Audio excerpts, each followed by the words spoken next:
حضرت علی اور جنگ نہروان کی مکمل کہانی۔ اسلامی تاریخ میں حضرت علی نے ہمیشہ سچائی اور انصاف کے لیے کام کیا۔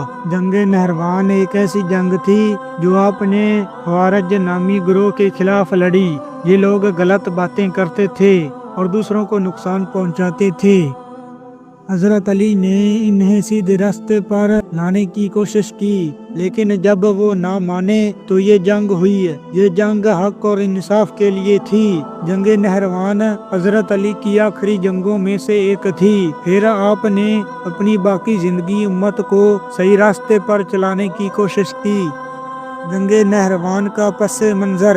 حضرت علی کی خلافت کے دور میں اسلام کو دو بڑی جنگوں کا سامنا کرنا پڑا: جنگ جمل، جنگ صفین۔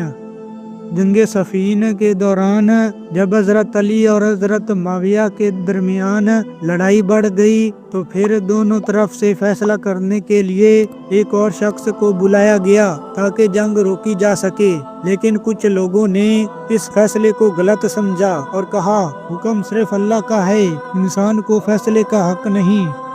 یہ لوگ خوارج کہلائے۔ انہوں نے حضرت علی کے خلاف بغاوت کی اور ہر کسی کو کافر کہا جو ان کی باتوں سے راضی نہیں تھا۔ وہ اتنے سخت تھے کہ انہوں نے مسلمانوں کو مارنا شروع کر دیا، یہاں تک کہ عورتوں اور بچوں کو بھی نہیں چھوڑا۔ خوارج کا ظلم۔ خوارج نے نہروان کے علاقے میں لوگوں پر ظلم شروع کیا اور ایک حاملہ عورت کو بے دردی سے مار دیا۔ حضرت علی کو یہ سن کر بہت غم ہوا۔ آپ نے خوارج کو ایک خط لکھا اور کہا کہ وہ ظلم نہ کریں اور امن سے رہیں، لیکن خوارج نے نہیں سنا اور حضرت علی کے خلاف لڑنے کا فیصلہ کر لیا۔ حضرت علی کا فیصلہ۔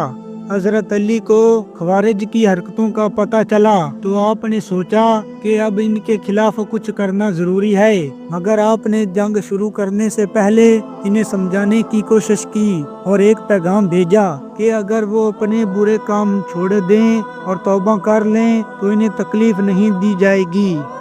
جنگ نہروان کا آغاز۔ حضرت علی اپنی فوج کے ساتھ نہروان کے مقام پر پہنچے۔ وہاں آپ نے ایک مرتبہ پھر خوارج کو نصیحت کی اور کہا اپنے ظلم سے باز آ جاؤ ورنہ تمہاری بغاوت ختم کر دی جائے گی۔ خوارج کے کچھ لوگوں نے حضرت علی کی بات مان لی اور جنگ سے پیچھے ہٹ گئے، لیکن باقی خوارج نے لڑائی کرنے کا فیصلہ کیا۔ اس طرح جنگ کا آغاز ہوا۔ جنگ کا منظر۔ یہ جنگ زیادہ لمبی نہیں تھی مگر بہت سخت تھی۔ حضرت علی کی قیادت میں مسلمانوں کی فوج نے خوارج کو شکست دی۔ خوارج کے 4000 لوگوں میں سے صرف 9 بچ سکے اور حضرت علی کے سپاہیوں میں سے صرف کچھ شہید ہوئے۔ یہ جنگ اسلامی ملک کے امن کے لیے ضروری تھی کیونکہ خوارج کی بغاوت نے پورے ملک کو خطرے میں ڈال دیا تھا۔ جنگ کے بعد کا حال۔ جنگ نہروان کے بعد خوارج کی طاقت ختم ہو گئی تھی، لیکن ان کے خیالات بار بار دوبارہ ظاہر ہوتے رہے۔ یہ خیالات مسلمانوں کے لیے ہمیشہ نقصان دہ رہے کیونکہ انہوں نے مسلمانوں کے درمیان لڑائیاں اور نفرت پیدا کی۔ سبق۔ جنگ نہروان ہمیں سکھاتی ہے کہ اسلام میں سختی اور زیادہ شدت کی کوئی جگہ نہیں۔ ہمیں مسئلے کو صبر اور اچھی باتوں سے حل کرنا چاہیے، لیکن جب امن یا انصاف خطرے میں ہو تو کبھی کبھار سختی بھی ضروری ہوتی ہے اور ہمیں ایسے خیالات سے بچنا چاہیے جو مسلمانوں کو لڑائی اور نفرت پیدا کرے۔